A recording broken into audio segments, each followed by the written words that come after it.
Yes ma'am. আচ্ছা, তো আজকের লেকচারটা আসলে আগের ক্লাসেরই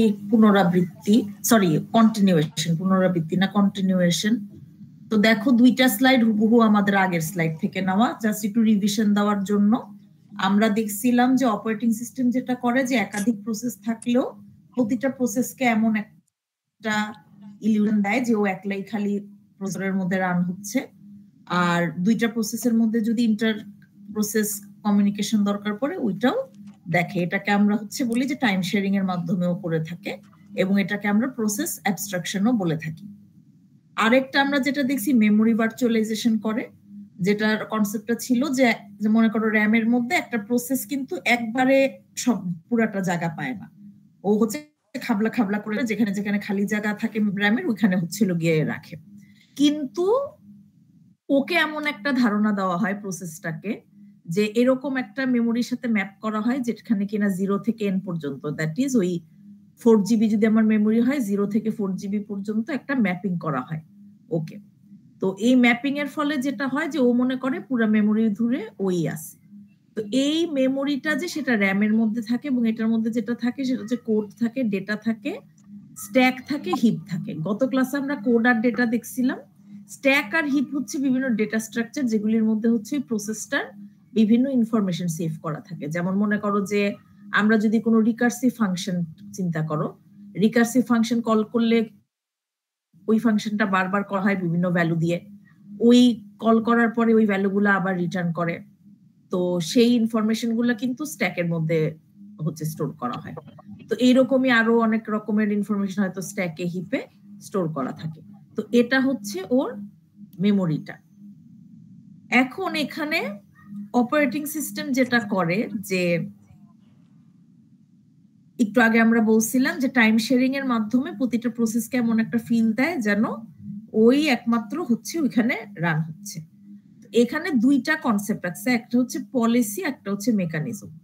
পলিসি আমি এই মুহূর্তে কোন প্রসেসকে অ্যাক্সেস দিব আমার সিপিইউতে, সেটা যে দ্যাট ইজ রান করব, সেটা আমার পলিসি।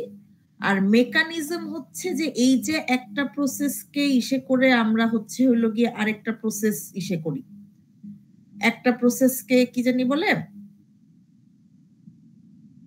একটা প্রসেসকে মনে করো রান করতেছিল, ওই প্রসেসটা থেকে অ্যাক্সেস নিয়ে আমরা আরেকটা প্রসেসকে দিই। তো এই যে ক্ষমতার বদলটা হয় এটাকে আমরা বলি কনটেক্সট সুইচ। তাইলে আমার ইসেটা পলিসিটা যে এখন কোন প্রসেসটা রান হবে, আর ইসেটা মেকানিজমটা যে ইসে কি হবে কি জানি বলে, ওই একটা প্রসেসকে থামাই দিয়ে আরেকটা প্রসেসকে যখন আমরা চেঞ্জ করব প্রসেসরের মধ্যে তখন ওইটাকে বলে আমার মেকানিজম। তো এখন একটা প্রোগ্রামকে যখন আমরা রান করি তখন বলি যে আমরা ওইটাকে একটা প্রসেস বলা হয়। তো একটা প্রসেসের আসলে বিভিন্ন ইসে থাকে, কি কি থাকে দেখো, একটা ইউনিক আইডেন্টিফায়ার থাকে যেটা দিয়ে প্রসেসটাকে আমরা আইডেন্টিফাই করি।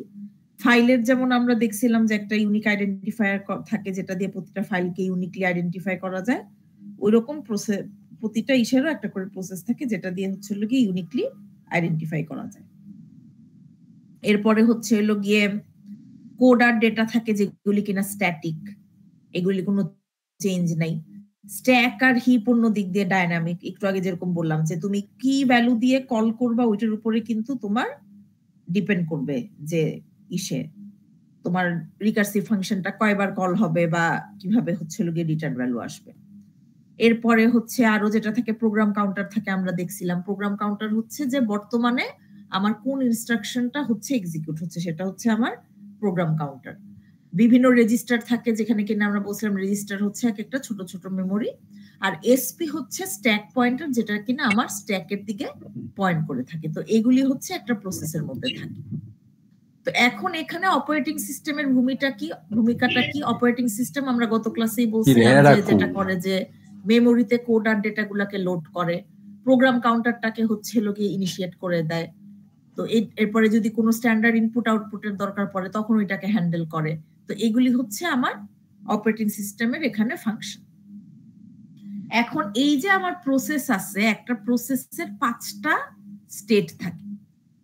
5টা স্টেট কি কি? একটা হচ্ছে রানিং প্রসেস, যে কারেন্টলি আমার সিপিইউর মধ্যে রানিং হচ্ছে।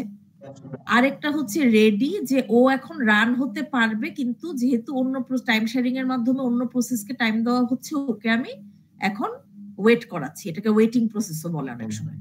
ব্লক প্রসেস হচ্ছে যে কখনো যদি কোনো প্রসেস কোনো ইনপুট আউটপুট রিকোয়েস্ট চায়, তখন ওই প্রসেসটাকে ব্লক করে রাখা হয় এবং ইনপুট আউটপুট যে রিকোয়েস্ট আছে ওইটা ফুলফিল করে পরে আবার ওই প্রসেসটাকে রান করার চেষ্টা করা হয়। নট নেসেসারি রান হবে, রান করার চেষ্টা করা হয়। আর 2টা স্টেট আছে যেগুলি একদম ইজি। নিউ স্টেট মানে মাত্র হচ্ছে প্রসেসটা ক্রিয়েট হইলো, ওইটাকে বলে নিউ। আর হচ্ছে ডেড মানে প্রসেসটা এক্সিকিউট করা শেষ হয়ে গেছে, তখন টার্মিনেটেড হয়ে গেলে ওইটাকে বলে ডেড। এখানে দেখো বিভিন্ন ট্রানজিশন দেখাইছে একটা স্টেট থেকে আরেকটা স্টেটে। প্রথমে আমার একটা প্রসেসের প্রথমে হচ্ছে আমার প্রসেসটা রেডি অবস্থায় আছে। টাইম শেয়ারিং এর মাধ্যমে যখন সিপিইউ স্কেজুলিং অ্যালগরিদম ওকে স্কেজুল করলো, তখন ও রানিং শুরু হইলো। আবার মনে করো যে কিছুক্ষণ রান করার পর এখন অন্য প্রসেসকে সময় দিবে, তার মানে ডিস্কেজুল করা হলো, তখন আবার ওকে রেডি করা হলো। এরপরে মনে করো যে ও রান হচ্ছে, এমন সময় যদি কোনো আইও রিকোয়েস্ট ইনিশিয়েট হয়, ইনপুট আউটপুট রিকোয়েস্ট, তখন ওকে ব্লক করে দেওয়া হবে। ব্লক যখন ডান হয়ে যাবে আবার ওকে রেডি অবস্থায় রাখা হবে। কেন রেডি অবস্থায় রাখা হবে রানিং এ না দিয়ে? কারণ ওই টাইমটাতে আমরা তো সিপিইউটাকে আইডিয়াল বসায় রাখবো না। আমরা ল্যাবেও বারবার বলছি যে সিপিইউ সাইকেল অনেক এক্সপেন্সিভ, আমরা সিপিইউ সাইকেল ওয়েস্ট হইতে দিব না। কাজে আমার যখন আইও রিকোয়েস্টটা ইনিশিয়েট করছে, যতক্ষণ পর্যন্ত ব্লক আছে আইও রিকোয়েস্টটা করতেছে, ততক্ষণ হয়তো সিপিইউ অন্য আরেকটা প্রসেসকে রানিং শুরু করে দিচ্ছে।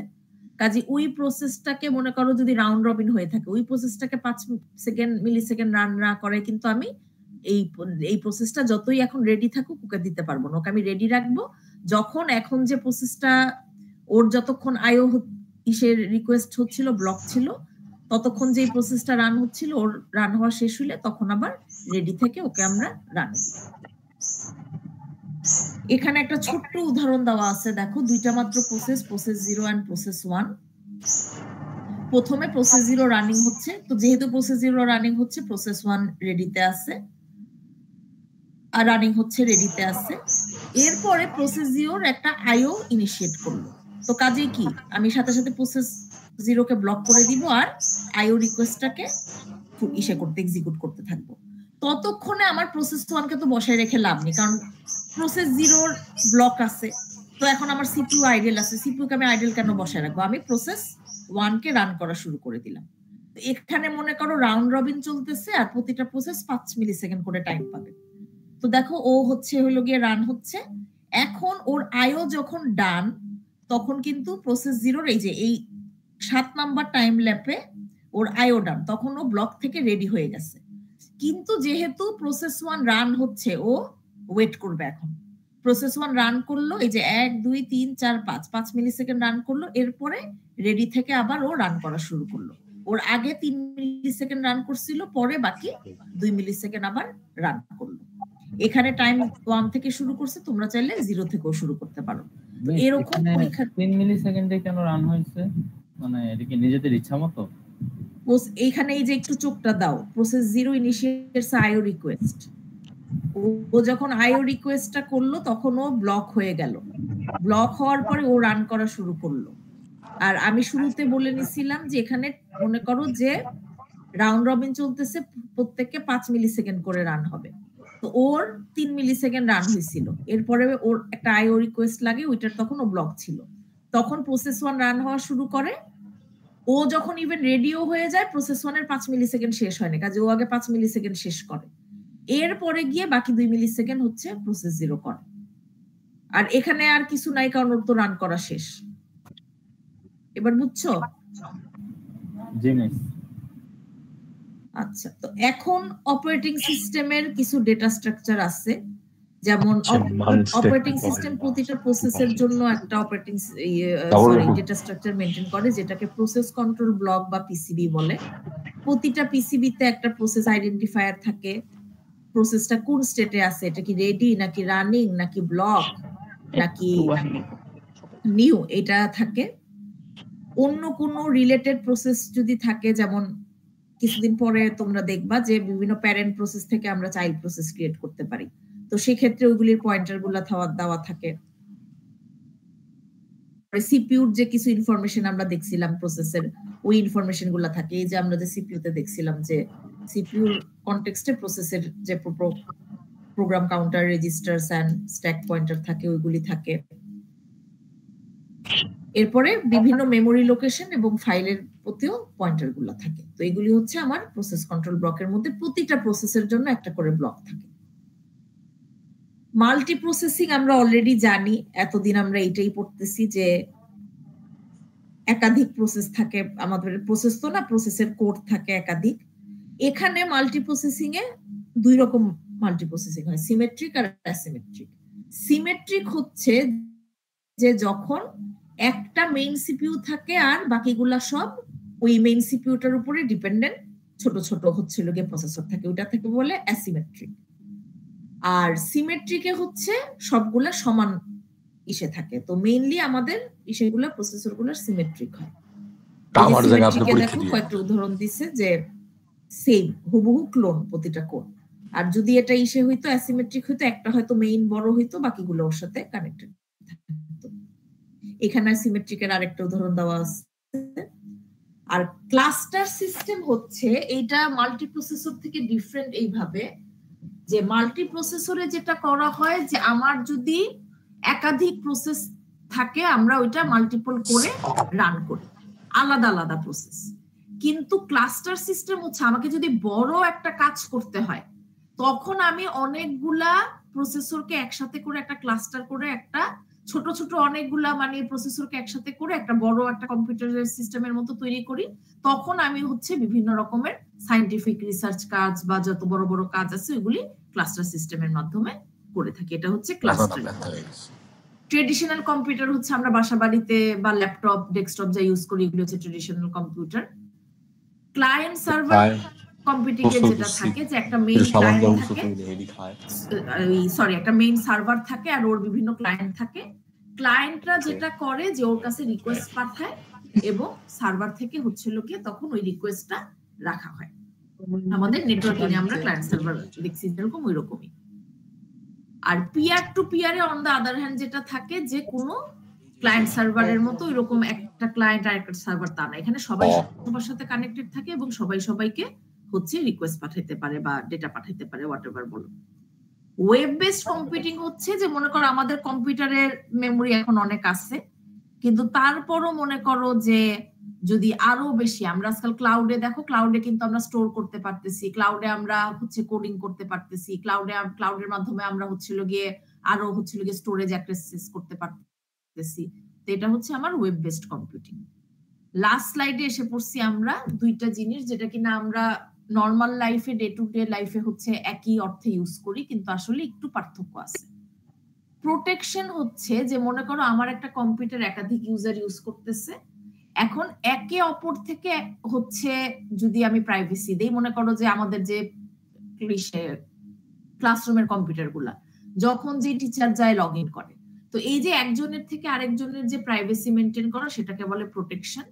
আর সিকিউরিটি হচ্ছে যে আমার কম্পিউটারটাকে ইন্টারনালি কোনো ভাইরাস বা এক্সটার্নালি কোনো অ্যাটাক যদি মানে অ্যাটাক থেকে যে প্রোটেকশন দেওয়া সেটা হচ্ছে আমার সিকিউরিটি।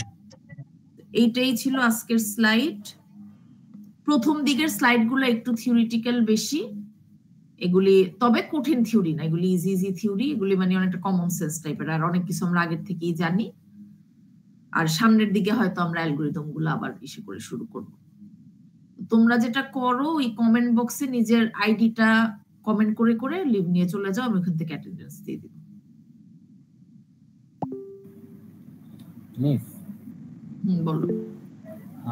আমাদের হচ্ছে আগামীকালকে আপনার সাথে ল্যাব আছে আর কি। আপনার ল্যাবটার পরে ম্যাম আমাদের আরেকটা ক্লাস শুরু হয়ে যায় আর কি, পরপর ক্লাস থাকে। তো ল্যাবটা কি একটু লেট করে শুরু করা যায়, লাইক 8টায়, সরি 9টায়, 8:30? 8:30? আচ্ছা ঠিক আছে।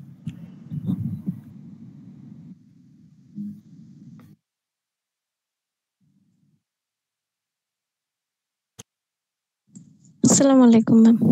ওয়ালাইকুম সবাইকে ওয়ালাইকুম আসসালাম। Thank you ma'am. ওয়েলকাম।